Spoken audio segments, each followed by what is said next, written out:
ain't you, no, just ain't you. Trying to put us on. Hey guys, it's Lyndon, the No Bull Tradie Coach here for No Bull Tradie TV today. How are we? So today I really wanted to nut down on who your client is. So that's what you need to figure out in these first few weeks of starting your business, or in the first few weeks of analysing your business. Who are your clients? So are they mums and dads? Are they teenagers? Are they homeowners? Rental people? Do they own a few properties? Are they property managers? Are they business developers? Are they businesses? You've really got to nut down and figure out who your client is, or you can't market to them. And the number one reason, and I'm telling you, the number one reason any business fails ever is they don't have any clients. It's simple as that. If they don't have any clients, they don't have any money coming in, and they're not bankrolling forever, are they? So the number one reason a business fails is it doesn't have any clients. The number one reason why it doesn't get any clients is because it doesn't know who its clients are.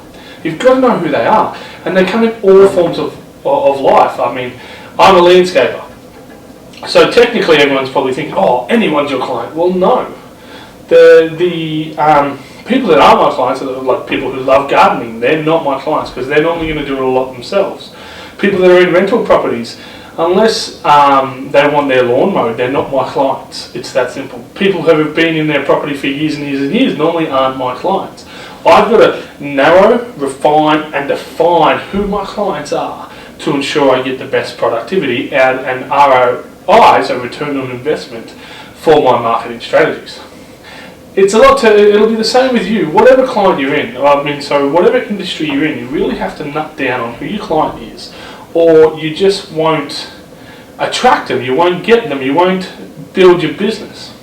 So now, the way to do this is you've got to sit back, you've got to look in yourself in the mirror, and you've got to figure out who's my avatar. So avatar being client. So does my avatar have kids? Or does my avatar not have enough time on their hands?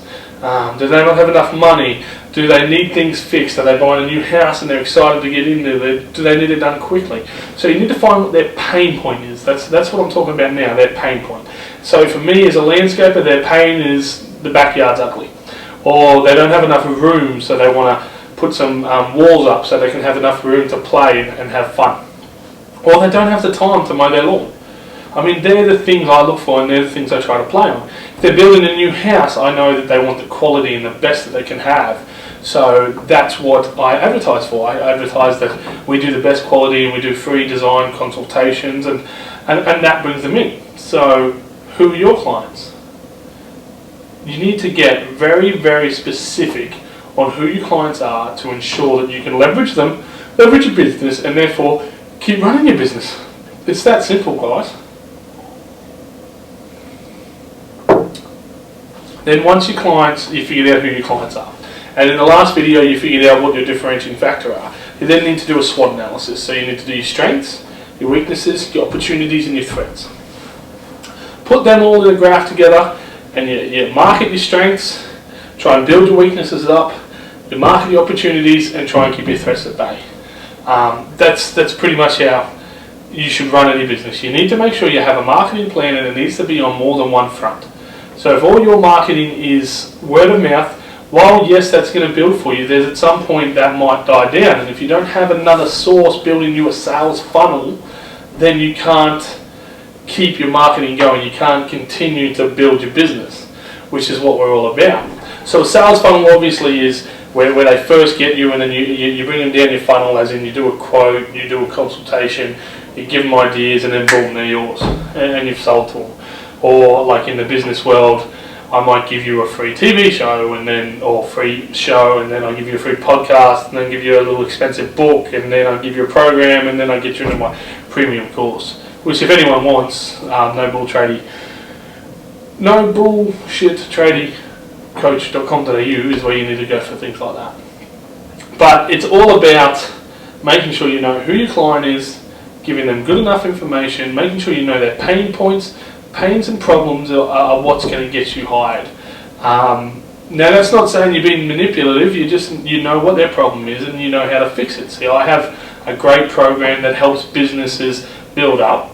What do you have that helps your client? Because all we are here is to help. So even if you're If you're an electrician, you're still here to help a client because you need that client to have light, have power, have correct fit out and not be electrocuted.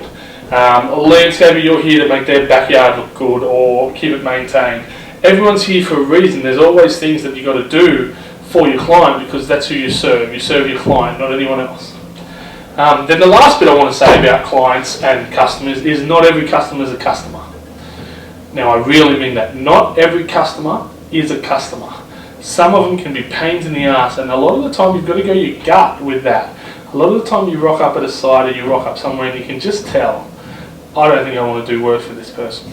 That's where you just tell them. You go, no, sorry, I don't have the time to quote this, or I can't do this. But you shouldn't just grab every customer you can because they're just going to wreck your brand or wreck your image or wreck your self-esteem by being a bad customer. And you're out there, your bad customers are out there. There's probably some watching this. You're a bad customer. Get better at it. But you have to understand that. And then you have to be okay with the word no. People are going to say no. You've defined your client, you've defined your differentiating factor, you've started your marketing, you've got some leads, and then someone's going to say no. And you just have to go, okay, they're not for me. They're not my client. Next client, next client, next client, next client. Because you've got to remember, it's not personal. Well, most of the time it's not personal. If they call you a fuckwit, well, it's probably personal. But it's not personal. You've got to make sure that you define business is business, personal is personal. If they meet in the middle, that's where things get tricky, and that's where your self-esteem can get hit.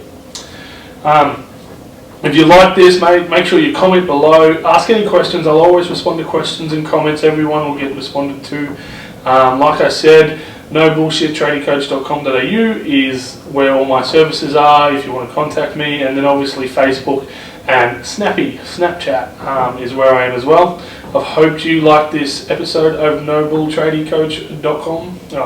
NoBullTrading TV, and I will see you tomorrow. Cheers. No, just say you trying to put us on, but we better to push through.